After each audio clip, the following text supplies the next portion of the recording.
Well, good evening and welcome to the Daily Drum for this Friday, May 23rd, 2025.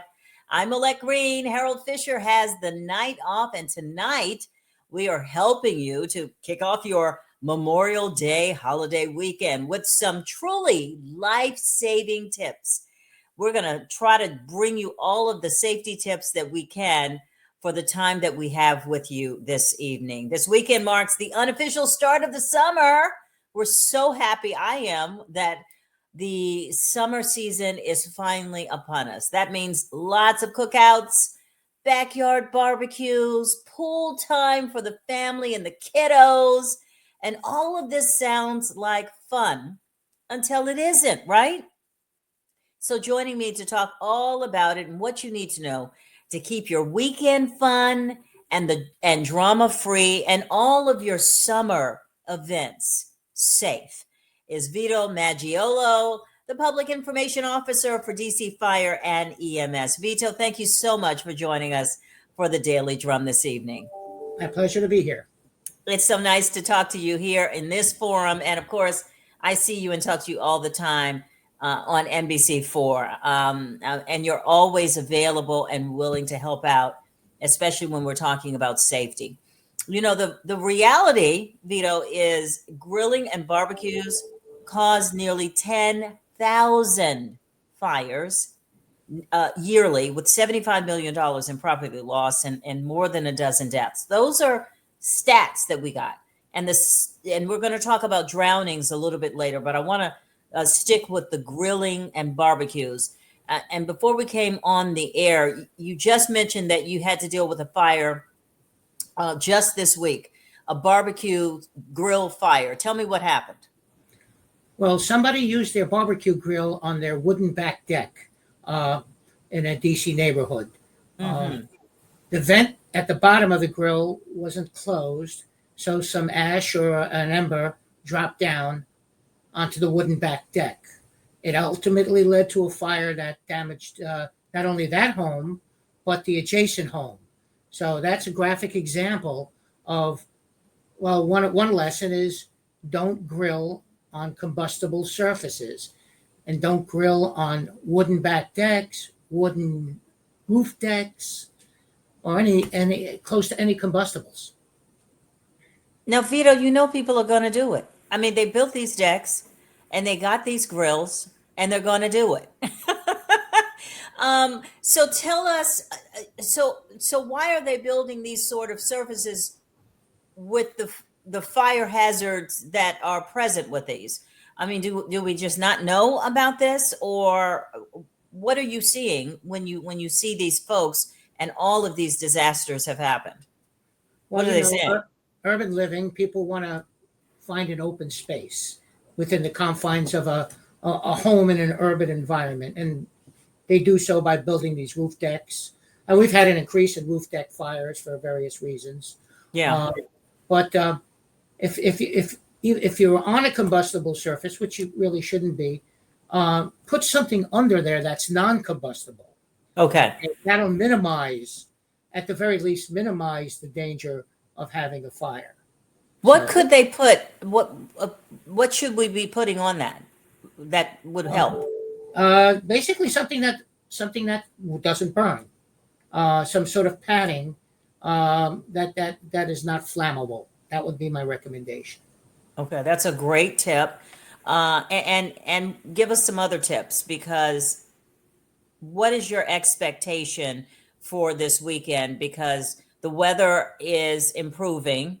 And so, you know, it's a holiday weekend. People want to grill out. We want to celebrate summer season upon us. Okay, well, in terms of these grilling safety tips.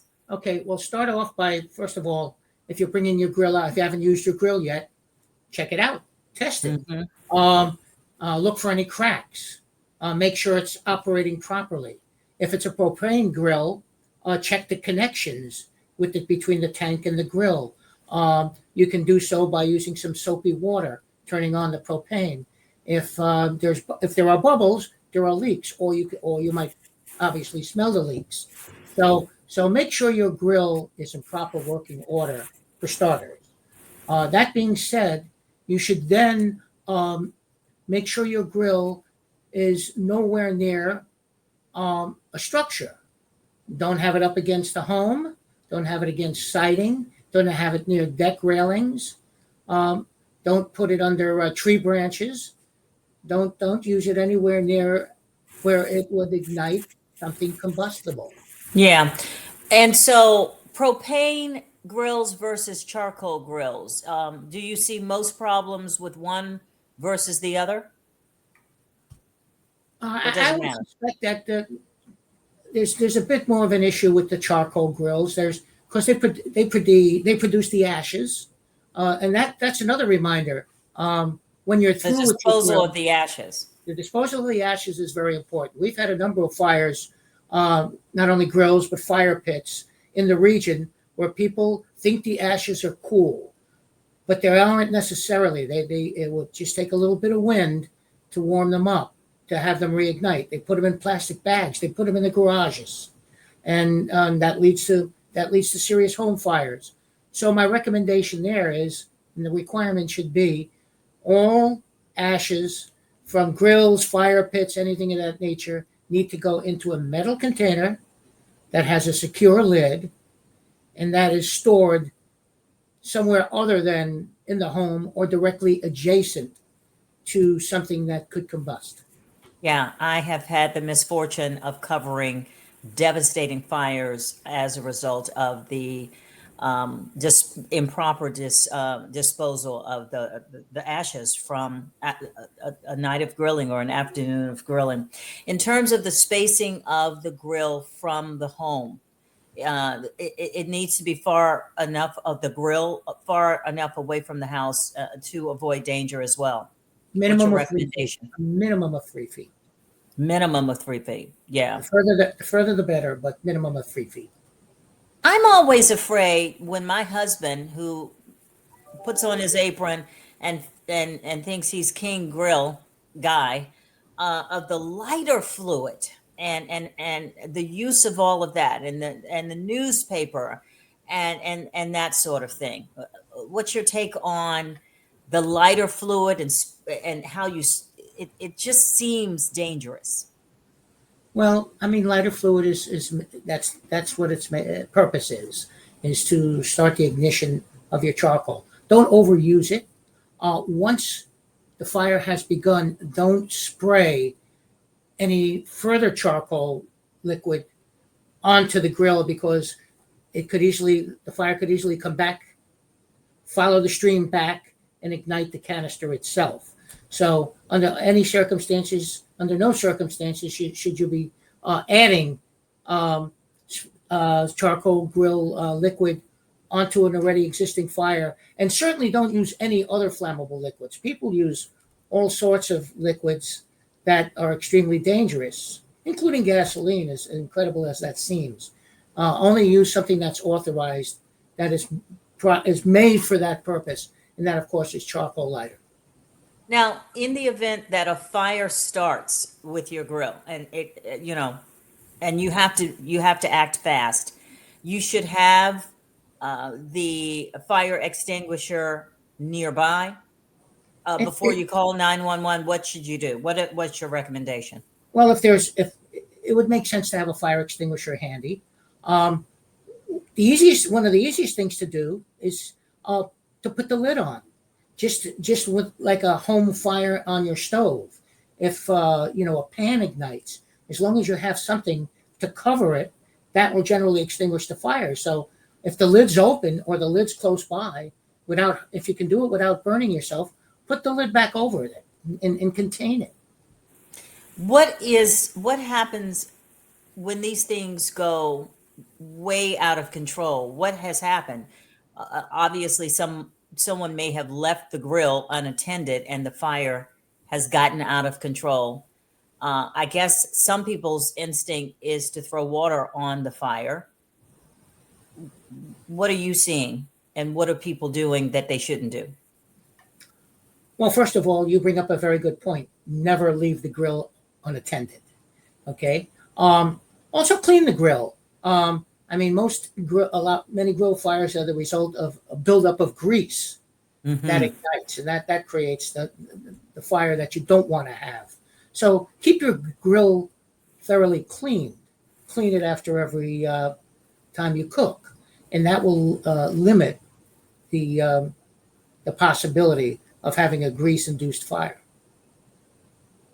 And throwing water on a on a grill fire is not recommended. You can use one. I mean, if you're It's okay. using, I mean, if it's basic charcoal or wood, yeah, it's a Class A fire. What we don't recommend, and what happens in homes, is oil-based fires, like people Hmm. who are cooking with oil. You throw water on an oil-based fire, and you'll create this fireball. But if you're talking wood and charcoal, water will serve its purpose and extinguish that. Uh, Propane obviously is different because the propane is what's providing the fuel. In that case, the best thing to do is to shut the propane, turn the propane off if it's safe to do so. You put out some stats, and I want to read these stats and have you comment on them, Vito, from the DC Fire and EMS, that show Platoon One responded to 586 calls just on May 22nd through the 23rd with 142 fire related incidents and other types of emergencies. There were 152 critical and 293 non critical EMS dispatches. That's a 24-hour shift, we're talking. Talk about the reality of just the fire related incidents in the city in the past 24 hours when we talk about this and the incredible work that you guys have to do. Well, again, in that 24-hour shift you mentioned, off the top of my head, I know of two structural fires. One was the grill-induced fire that Mhm. originated from the grill. That was a serious fire. It rose to the level of a working fire dispatch. Brought in about a dozen pieces of equipment and 60 personnel. It significantly damaged two homes. The other fire was a apartment fire with a fire in the kitchen. So those are just two of the fires that were fought yesterday. And then when we respond to a host of activities, fire alarms, could be trash fire, vehicle fire, automatic fire alarm, residential fire alarm, um, accidents. So that 500 to 600 calls um, involves a variety of incidents. But 500 to 600 calls is a routine for DC Fire and EMS. Several Wow. days ago, we had over 700 calls in a 124-hour period, which was pretty extraordinary. Hmm. Before we move on from talking about the fire aspect, um, just a general safety plan of escape that you want people to just have as a reminder as we go into this holiday weekend. Well, having a home escape plan should be a 24-hour, 365-day a year project. You need to sit down with your family. You need to talk about how to get out of the house. What are the different options for getting out of the house? You should practice it at least once a year. Um, when you leave the house, it's very important to have a meeting point so you can determine whether everybody is safe. And if somebody is not at the meeting point, you can alert firefighters that somebody may have not been able to get out of the home. But have a home safety plan, um, practice it, discuss it with the family, look at the options. Uh, Working smoke alarms. It used to be you had over 10 minutes, 10, 12 minutes to escape a fire when the products of combustion were mostly wood and what we call Class A products. Everything now is synthetic for the most part. Synthetic items burn ferociously. They burn quickly, Yeah. they burn at a very high temperature, and they produce a very toxic smoke. You only have maybe 3 or 4 minutes to escape a home fire. And that's why smoke alarms are so essential. They Yeah. give you, they give you that warning, that time to escape. I want to switch gears. I know the pools have opened for the weekend. DC pools opened today even though I know we're not having the summertime weather. It's like 55 degrees when the pools opened this morning in DC. Um, the stats on drownings are really tough and sobering. The US sees an average of 4,000 drowning deaths annually, with children ages 1 to 4 at the highest risk. I know you've seen the worst of the worst case scenarios. Um, and many people have private pools, and a lot of times these events can happen when you have parties and somebody's kid is over and they get into the pool and you don't notice the kid in the pool. Um, what is your worst? What are the tough things that you have seen over the years, Vito, when we're talking about these holidays and the pools and what you guys have to deal with? Holidays are intended to be fun. We don't want them to turn tragic. Mm-hmm. And the loss of a life, of any life, and especially the life of a young child at a time when everybody is having a good time, is expecting to have a good time, it just hits even harder. Um, Children are so precious, and they have to be watched constantly, especially around the water, not only the pool, but the river. People enjoy the river these days. They like to walk along the Potomac River. Um, they like to go up by Chain Bridge, uh, Yeah. and And it only takes a split second. That's the thing, especially for a child to get into water danger, right? exactly, it only takes seconds to drown. And it only takes seconds to drown for anybody, but especially for children. And so that brings us to the importance of knowing CPR, and the fact you don't have to do mouth to mouth anymore in order to administer CPR effectively. Do you guys do lessons for the public? What do you want us to know? The DC Fire and EMS Department teaches hands-only CPR. We Yeah. have teams of people called the Hands on Hearts team. You will find them at many large activities, street fairs, large events. We usually have a table. It takes minutes to learn. If you Yeah. see that Hands on Hearts tent and that table, stop by. We'll be more than happy to teach you hands only CPR, and Mm-hmm. it just takes a few minutes. And time again, bystander CPR has made a difference in saving lives. We just recently reunited some of our rescuers with a young woman who went into cardiac arrest during the Cherry Blossom 10 miler. Um, she's alive because bystanders initiated CPR. When we arrived at her side, her heart was being pumped by those bystanders. Mm-hmm. Only CPR was in progress. We then intervened with life-saving interventions with advanced life support.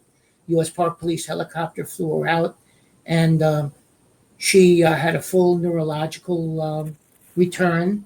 She joined Good. us a few days ago, and we reunited her with her rescuers. But that's one Yeah. very good example of We hands-on. all need to know CPR. I mean, and it's easy for all of us to be able to learn. That's a great point. I want you to touch on the the fact that when we're talking about water danger, whether we are by the pool, whether we're talking about the river, where we're talking about boating, and the importance of paying close attention, not having your eyes buried in your cell phone, especially when you're dealing with your kiddos being near the water. Touch on that, Vito, because you've heard from these, you've seen the tragedies played out in real life, and in many cases they could have been prevented. You have to, you have to have your head on a swivel, basically, when it comes to the children. If you have a private pool, if you have a pool, make sure it's secured.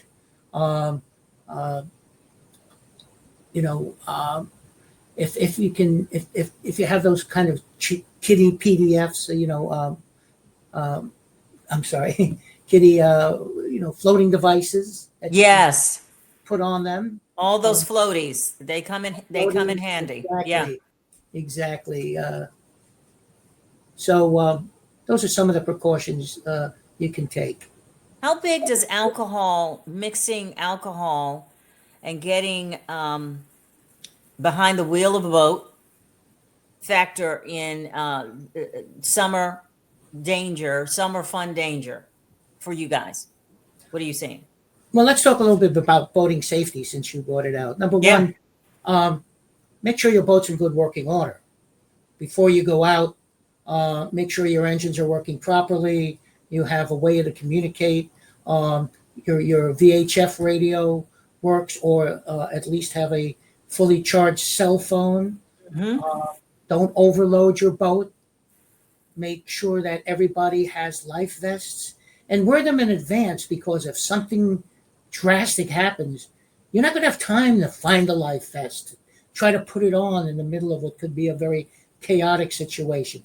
So Especially when you're talking about the Potomac River, and you can't take that Potomac River for granted that you can swim. Even if the best of swimmers don't take the Potomac River for granted. and often these incidents happen during storms. So on Yes. top of everything else, and that brings up another point. If you're a boater, be weather aware. Yes. Have some sort of device that allows you to monitor the weather, because these storms come up very, very quickly, and they can put you in danger very, very quickly. Yeah. You need to know when it's time to seek safety on the shore. In the final moments that we have, I want you to give some final thoughts. We have talked about swim safety, boating safety, obviously grill safety tips, because we want people to start off the unofficial kickoff to summer in the best, safest possible way. So give us some final thoughts, Vito, before you leave us, and add in there any kind of resource information that you want us to have. To take with us and keep top of mind. Well, drinking, again, with boating safety, don't drive the boat after you've been drinking. If you're drinking, you will be less observant in your surroundings, and if you're watching children, that could play into it. So drink responsibly. Be aware. Use common sense. I mean, there are very basic guidelines here that cover a wide range of activities. And we don't want to have to call you and dial 911. We want to make it the safest possible summer that we can. What's the biggest, most common call that you guys get at DC Fire and EMS in terms of what we've been talking about for this time? Well, one of the most common causes of fires, not only in the district but nationwide, is cooking. Okay, so those cooking fires we've got to be spot on. Number one. So, All right. just the way you don't leave a grill unattended, don't leave food unattended, don't cook when you're impaired. Make sure and have again, that fire extinguisher handy. right. And if you don't have a fire extinguisher, have have some sort of cover or a baking sheet that if a pan ignites, if a pot ignites, you just cover it up, turn the heat off, and that should most times solve the problem. And the smoke alarm. That's right.